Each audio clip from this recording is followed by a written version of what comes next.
गलती करना इंसान की फितरत है, मगर उस गलती को सही दिशा देना समाज की जिम्मेदारी होती है। जिस देश में कोर्ट आज लिव इन रिलेशनशिप को जायज ठहराता है, क्यों नहीं कोर्ट ऐसी व्यवस्था करता कि ऐसी गलती की सजा लड़का और लड़की मिलकर भुगतेंगे। ये कहानी है दो लड़कियों की, एक भारत में है और दूसरी नॉर्वे में है। दोनों ने एक ही गलती की है, मगर दोनों की गलतियों के बाद उनके जीवन में क्या अंतर है, आइए सुनते हैं सुधा मूर्ति जी द्वारा लिखी कहानी अनवेड मदर्स में। एक बार सुधा जी जब एक स्टूडेंट की काउंसलर थी, तब उन्हें पता चला कि टीनेजर बच्चे किस तरह की समस्याओं से जूझते हैं, खासकर लड़कियां, क्योंकि माँ बाप लड़कियों से 100% आज्ञा पालन की उम्मीद करते हैं। उनकी एक छात्रा कुसुम शादी के पहले ही गर्भवती हो गई। लड़का शादी करने की हिम्मत नहीं रखता था, वो उसके साथ पढ़ता था। जब कुसुम के माता पिता को ये बात पता चली तो वो सुधा जी से कहने लगे, समाज क्या सोचेगा, हम समाज को क्या मुंह दिखाएंगे, कैसे उसका सामना करेंगे। लड़की के माँ बाप शादी के लिए तैयार नहीं थे। आखिर कुसुम ने आत्महत्या कर ली। सुधा जी पहली बार खुद को बहुत लाचार और दुखी महसूस कर रही थी। गलती दोनों की होती है, मगर समाज के दबाव का सामना लड़की के माँ बाप को ही करना पड़ता है। एक बार सुधा जी नॉर्वे गई तो उनकी नॉर्वेगन फ्रेंड मार्था उन्हें अपने घर खाने पर ले गई। वो मिडिल क्लास लोग थे। मार्था अकेली लड़की थी, उसके माता पिता दोनों टीचर थे। मार्था भी हाई स्कूल में टीचर थी। रात 8 बजे भी दिन के 2 बजे की तरह सूरज चमक रहा था। तभी तो नॉर्वे को मिडनाइट सन का देश कहते हैं। घर साधारण लेकिन साफ सुथरा था। सभी को इंग्लिश आती थी। टेबल पर साधारण वेजिटेरियन खाना परोसा गया।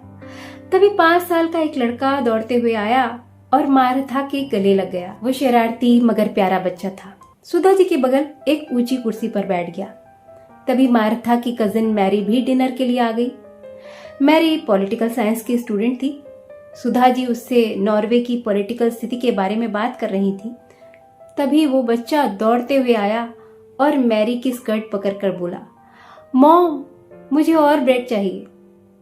सुधा जी को बड़ा आश्चर्य हुआ कि मैरी जैसी युवा लड़की का 5 साल का बेटा है। उन्होंने मैरी से पूछा, तुम्हारे हस्बैंड कहाँ काम करते हैं? मैरी ने बिना झिझक के बताया, मेरी शादी नहीं हुई है, मैं अनब्याही माँ हूँ। सुधा जी को बड़ी हैरानी हुई कि कितने आराम से परिवार ने उस बच्चे को अपनाया है। खाने के बाद मार्था उन्हें जब नीचे छोड़ने गई तो वो अपनी जिज्ञासा को रोक नहीं पाई। उन्होंने उसे कुसुम की कहानी सुनाई और कहा, मैं जानना चाहती हूँ कि क्या मैरी के माँ बाप खुश हैं? क्या जॉन को पता है कि उसके पिता कहाँ हैं? मैं सचमुच जानना चाहती हूँ। मार्था कुसुम की कहानी सुनकर बहुत दुखी हुई। उसने बताया, मैरी और डेनियल एक समर कैंप में मिले थे। तब दोनों 18 साल के थे। डेनियल हमारे घर भी आता रहता था। प्यार हुआ और गलती से मैरी गर्भवती हो गई। हम स्कूल में सेक्स एजुकेशन देते हैं, पर फिर भी गलती हो जाती है। डेनियल शादी नहीं करना चाहता था क्योंकि वो पढ़ रहा था। साथ ही दोनों को ये लगने लगा था कि दोनों एकदम अलग हैं, इसलिए वो साथ भी रहना नहीं चाहते थे। शादी हो भी जाती तो डिवोर्स हो जाता, इसलिए दोनों अलग हो गए। मैरी बच्चा रखना चाहती थी, इसलिए उसने गर्भपात नहीं करवाया। 1 साल उसे पालने के बाद उसने फिर से कॉलेज ज्वाइन कर लिया।